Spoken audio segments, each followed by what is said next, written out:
Have you ever taken responsibility for someone else's problem? That's exactly what indemnities can do. They decide who pays when something goes wrong, and often people agree to one without really understanding what they're signing up for. I'm Mike, founder of Starlit Contracts, where we help you to negotiate and use contracts with confidence, and we're looking at indemnities in this video. To summarize, an indemnity obliges an indemnifying party to compensate an indemnified party if a trigger event happens. Let's look a little closer at that terminology. Firstly, let's say I'm the indemnifying party and you're the indemnified party. What that means is that I, as the indemnifying party, am giving you an indemnity. You're the beneficiary or the recipient of that indemnity. So if the trigger event for the indemnity happens, then I commit to compensate you. So how do indemnities work in practice? If I want to file a claim against you for a breach of contract or negligence, and I don't have an indemnity, then there are multiple hurdles to overcome that can change depending on the applicable law. Indemnities are easier to enforce with fewer hurdles to secure payment of compensation. It's typically necessary for the indemnified party to demonstrate that the trigger event has happened, that a loss was consequently incurred, and then, voila, there's an obligation for the indemnifying party to provide compensation. So is this something you should care about? If you're the indemnifying party, the one giving the indemnity, then yes, because they can worsen your risk profile a lot. If you must provide an indemnity, then ideally it's only for a risk that's within your control or for a risk that you are able to manage. Let's look at a practical example together now. Technology Supplier Limited entered into a contract to sell and maintain a specialist product. Technology Supplier indemnifies the customer in case their product breaches intellectual property rights. A competitor of the technology supplier subsequently claims that customers' use of the product infringes their intellectual property rights.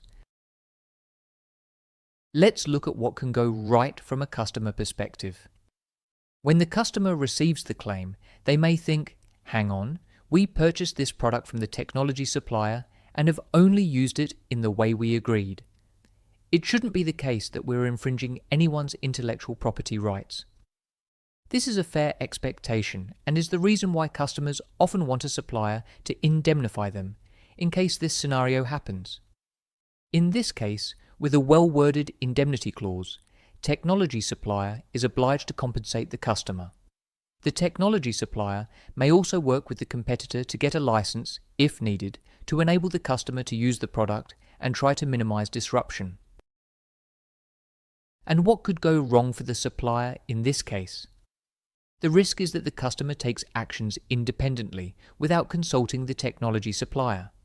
Perhaps the customer panicked when they received the claim or felt confident to negotiate with the competitor because of the indemnity. In either case, unless the indemnity clause prohibits the customer from settling claims without the supplier's prior approval, there is a risk that the supplier might end up having to pay out for whatever deal the customer strikes with the competitor, even if the supplier would not have accepted that deal themselves. Let's look at a sample indemnity clause and some key considerations, and firstly to the clause itself. Each party indemnifies the other party for the reasonable and documented losses it incurs in relation to third-party claims for property damage, personal injury or death, which are due to the negligence of the indemnifying party. The first point to note here is that indemnities are generally not intended to be blank checks. So there's a requirement that only those losses that are reasonable and documented be covered by the indemnity. Secondly, notice the requirement that the trigger event, the property damage, personal injury or death, be caused by the indemnifying party's negligence. This means that the indemnifying party is only obliged to provide compensation when the trigger event results from his negligence. Let's continue with the indemnity clause.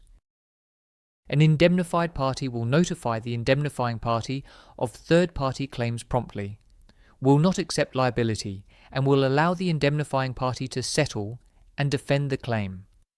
Notice the requirement for the indemnified party to provide prompt notification of the claim. The reason is simple. It gives the indemnifying party the chance to intervene quickly and to identify what can be done to minimize the negative impact of the trigger event. Let's continue with the indemnity clause. Both parties will use their reasonable endeavours to minimize losses. The point I would like to reiterate here is that indemnities aren't normally meant to be blank cheques. The idea is that if there's a trigger event, then the beneficiary of an indemnity should still try to minimize their losses. If they don't, then the indemnifying party could suffer a disproportionate level of harm. Now to the next clause. The cap on liability in clause whatever it is does not apply to this indemnity. Consider here if it's appropriate to limit the liability of the indemnifying party under the indemnity. A key consideration is, what's the cap on liability and what are the indemnified events? It's common for indemnities to be uncapped in 3 cases. First, when such liability cannot be capped under the governing law. A common example is in case of personal injury or death due to the indemnifying party's negligence. Second, if a third party wrongly directs their claim to the indemnified party when the indemnifying party is at fault.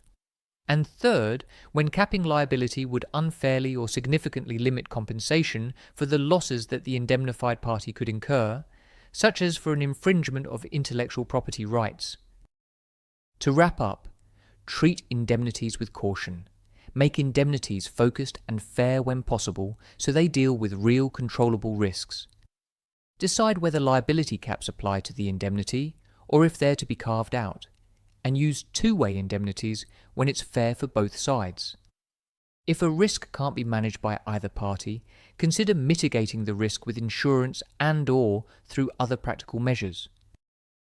If you're ready to take your next step to negotiate and use contracts with confidence, then visit us at starlitcontracts.com, where you can access more content, participate in interactive sessions, and be part of our community. I look forward to seeing you there.